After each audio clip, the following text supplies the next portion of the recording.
There are 6 races left in the 2024 F1 fantasy season, and some of us still have chips to play. So when should we play them? Let's find out.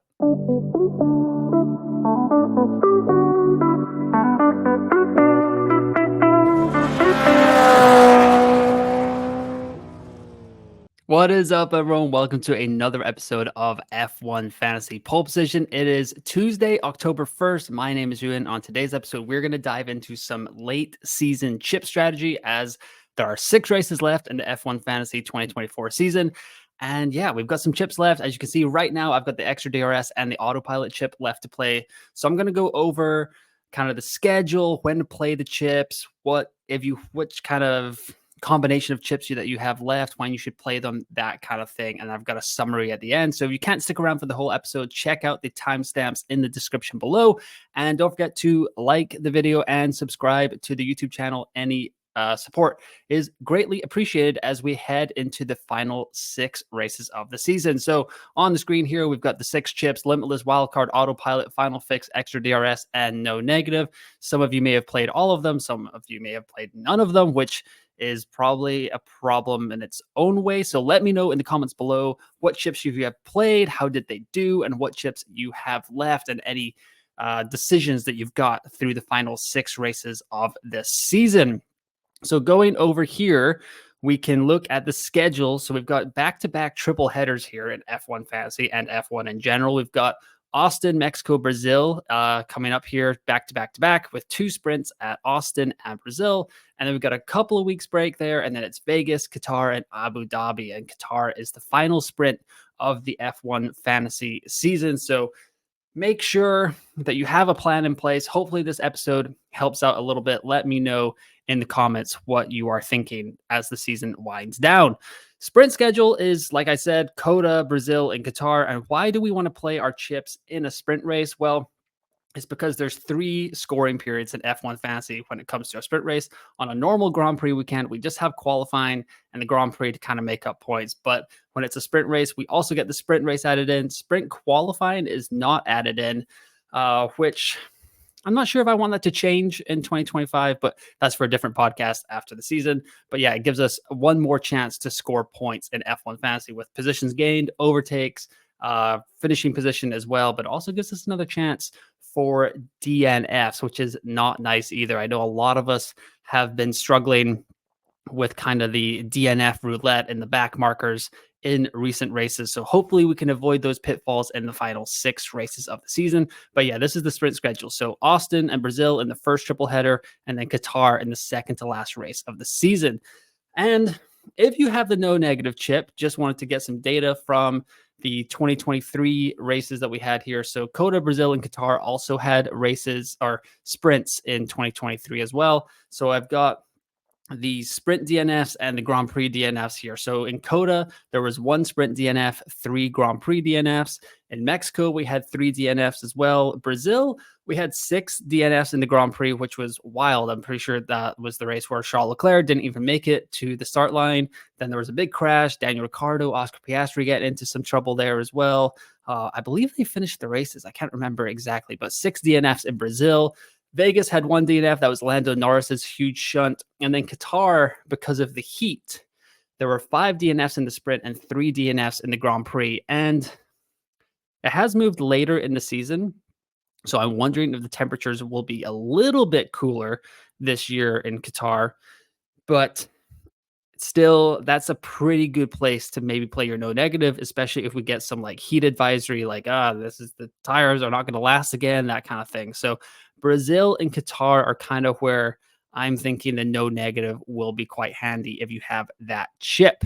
Moving over to the extra DRS now, and I've got some cost cap kind of levels here for what you'll need with the 3 back markers, the 3 cheapest assets in the game, which are Zhou Guanyu, Valtteri Bottas, and Franco Colapinto as of right now. So if you want to go with McLaren, Ferrari, Norris, and Verstappen with your extra DRS, you're going to need 129.4 million. If you want to go Red Bull, McLaren, Norris, and then Leclerc / Piastri, you need 127.9 million. 123.1 million will get you McLaren, Ferrari, Norris, Leclerc, and Piastri. 122.4 million will get you McLaren, Mercedes, Norris, Leclerc, and Piastri. And 120.4 million will get you Ferrari, Mercedes, Norris, Leclerc, and Piastri. So if you know where your cost cap is, as you can see on the screen right now, I'm at 124.7 million. So I can get to that McLaren, Ferrari, Norris, Leclerc, Piastri combo with the 3 back markers, which is currently my team. I do have Oscar Piastri in there. So if I want to do that in Austin, if McLaren's looking super strong, I'm at the price where I can play the extra DRS boost, have the triple McLaren, or if Ferrari's looking okay, I can also play Leclerc in there. But if it's that close, I could also play the autopilot chip. So don't forget that you have that chip as well. 127.9 million. A lot of people do have bigger budgets than me. So if Red Bull looks like they've made a huge step for the Coda Grand Prix, it could be an interesting play to try and get Red Bull in there, but then you don't have to have Max or Sergio Perez. You just kind of collect their points, and then you can still get the best of Norris and Piastri. It could be a little bit of a boost from Ferrari to Red Bull there as well. And then 129.4 million will get you McLaren, Ferrari, Norris, and Verstappen. So that could be really powerful if you go there. Get Verstappen in your lineup as well. I'm not sure who you would play the extra DRS boost on. Maybe Norris, just depending on what data we get on Friday from FP1 and then just the sprint qualifying. So that'll be interesting as well.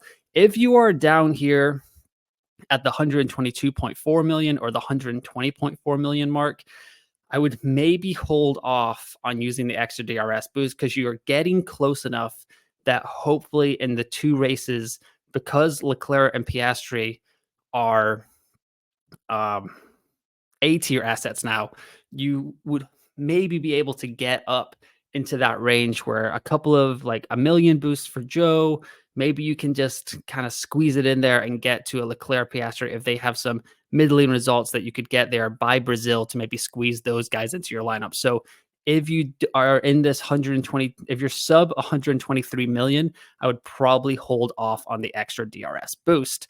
Looking over at the Limitless chip here, which is these are the cost caps where what you would buy with your Limitless chip for Coda. So the most expensive lineup right now is McLaren, Red Bull, Norris, Verstappen, Piastri, Leclerc, and Hamilton. Recency weighted averages is from F1 Fantasy Tools. It's 185.5 million. That would be McLaren, Ferrari, Norris, Verstappen, Piastri, Hamilton, and Leclerc. So Ferrari over Red Bull there. Singapore post FP3 from the simulations that Reuter did on F1 Fantasy Tools as well would have 183.4 million would be McLaren, Ferrari, Norris, Verstappen, Piastri, Leclerc, and Sainz. And then Form over the last 181.4 million McLaren, Mercedes, Norris, Verstappen, Piastri, Leclerc, and Russell. And I just wanted to kind of show that as there is a difference between the most expensive lineup, the best lineup, that kind of thing. But no one can get there. No one has $181.4 million just regular budget lying around at F1 Fantasy. So this kind of displays the power of the Limitless chip. Preferably, I would have played the Limitless chip earlier in the season if you still have it. That's not a huge problem, but a lot of us have been able to, now we are up to McLaren and Ferrari and Norris and either one of Leclerc or Piastri or Hamilton probably as well. A lot of teams can actually afford that, where earlier in the season in China, no one could even like afford more than one B tier asset or max, that kind of thing. So that's kind of where the Limitless chip is a lot more handy. Rain Fantasy actually did a great video of this earlier in the season where he was saying that like by the second race next year, he might just rip the Limitless chip, because if you get some data that the first couple of teams or the first race, there's these 2 teams that look overwhelmingly powerful. Like if it's McLaren and Red Bull next year for the first race, and then the second race, he might just rip the Limitless chip and then just have that a huge budget gain kind of over the course of over the rest of the field for that second race of the campaign. So the Limitless chip later in the season is a little bit limited just because a lot of us can get to like 4 of these assets here of the 7, so you won't have as big of a points gain, but these are just kind of where you can get with the Limitless chip for the remainder of the season, or at least heading into Coda. These are the cost caps that it will cost you. Constructor results, this is also handy for the next kind of few races here because there seems to be this kind of under or like groundswell about Red Bull going to make a big step and hopefully like get back on track for the fall or during the fall break, which is I guess what we're calling this.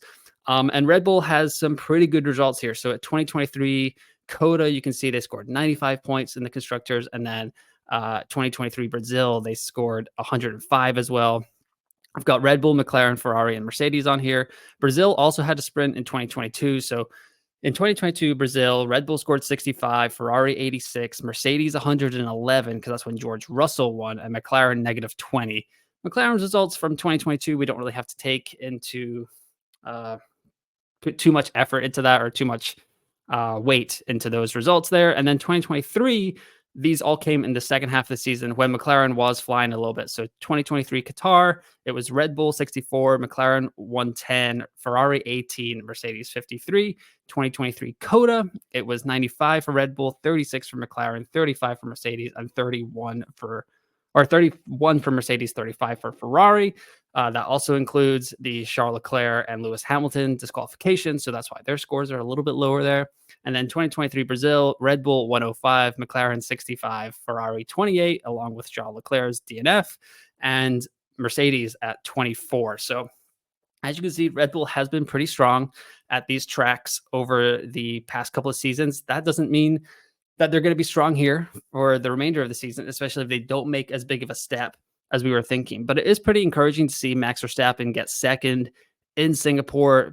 Like traditionally, like their kind of bogey track, and they did really well there in the last race. So maybe there's something on the horizon for Red Bull to get back into it. Maybe Max Verstappen kind of reasserts his dominance in the Drivers' Championship, and it feels a little late now for them to get back into the constructors, just with how consistent and strong McLaren is at every track. But you never know. So that's where kind of having the Limitless chip for Coda might be a good example, because no one's going to be able to, on a regular budget, get to like a triple McLaren and a triple Red Bull kind of setup. So that would be very advantageous for you if you still have the Limitless chip. But let me know in the comments below if you still have that and if, when you are planning to play it for the rest of the season.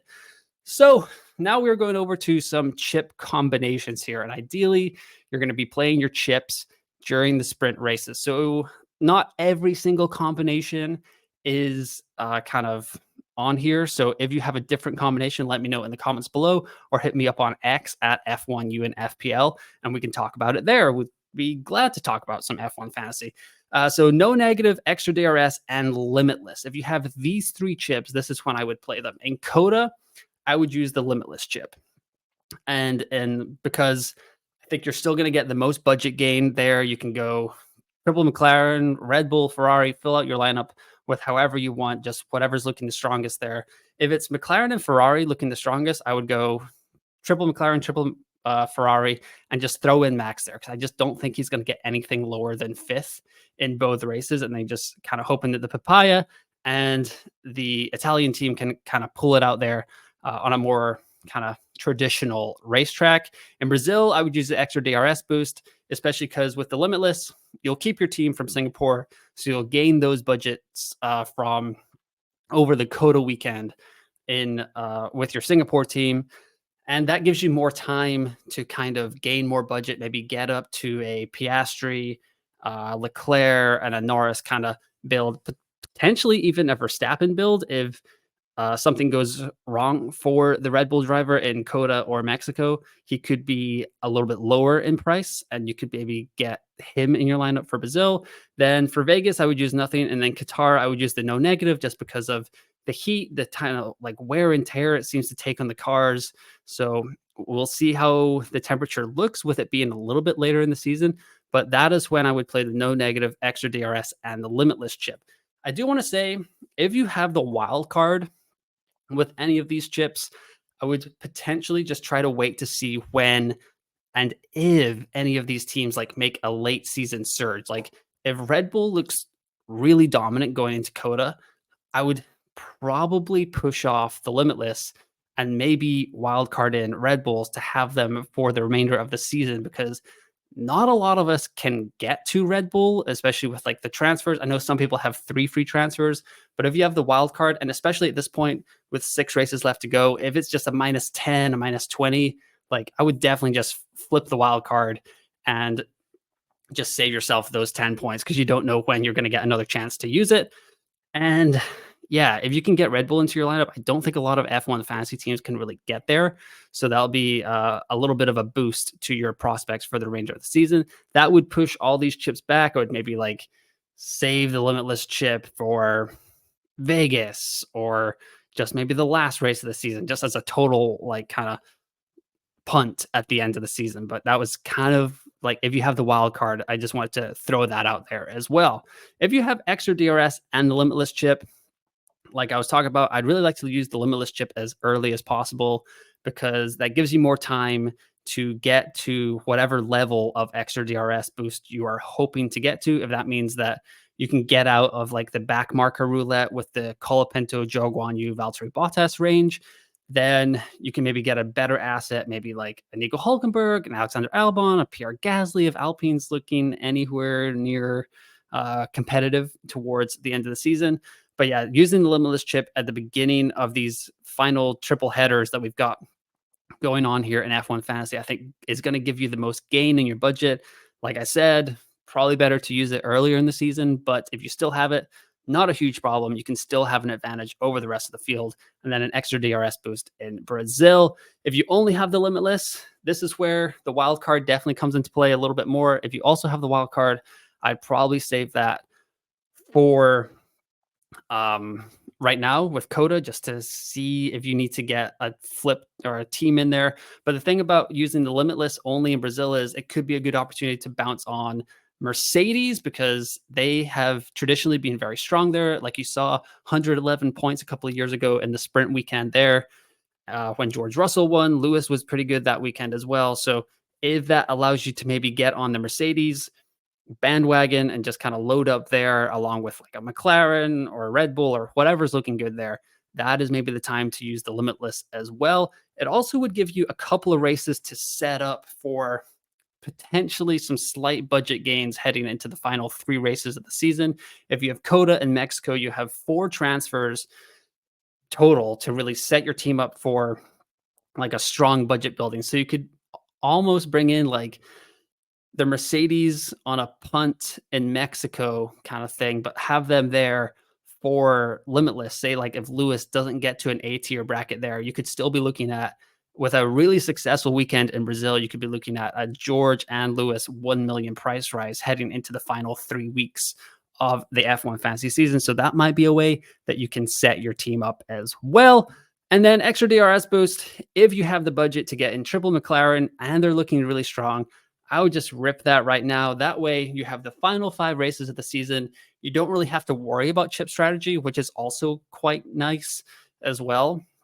And then you can just play the final 5 races just sensibly. You don't have to worry about like having chips in your back pocket, setting up for potential price rises or a Limitless or whatever. So if you have the budget to get to the extra DRS boost squad that you would like to get to in Coda, and the data is looking good after Friday's practice and sprint qualifying, I wouldn't be afraid to just play your final chip in the first race of the last 6 races of the season. And the summary here, and I guess I should go over real quick. Well, this is kind of the summary here. So Limitless ASAP before the field gets more money. When should we play all of these chips? Extra DRS boost whenever you get to triple McLaren, preferably. I think that's going to be the strongest and best opportunity for us over the rest of the season. No negative. I would still say Brazil or Qatar final fix whenever kind of Norris, Piastri, or Leclerc qualify low and you can kind of get to them if they're not already in your lineup. I don't think a lot of us are going to get away from Lando Norris in our squad for the remainder of the season, just without like a Limitless chip or a wild card or something like that. But if you have Piastri and Leclerc qualifies low, or if you have Leclerc and Piastri qualifies low, and it seems like a pretty good overtaking track, the weather looks okay, you don't have to worry too much about it.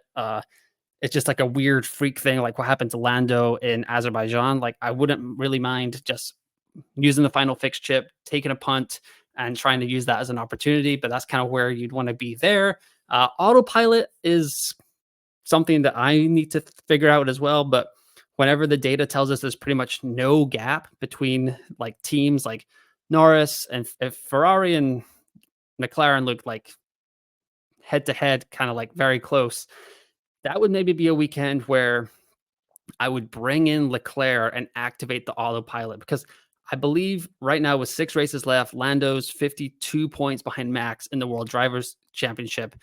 Piastri is there to support Lando Norris. He's got 2 race wins. He's proven that he's world championship material at some point in his career.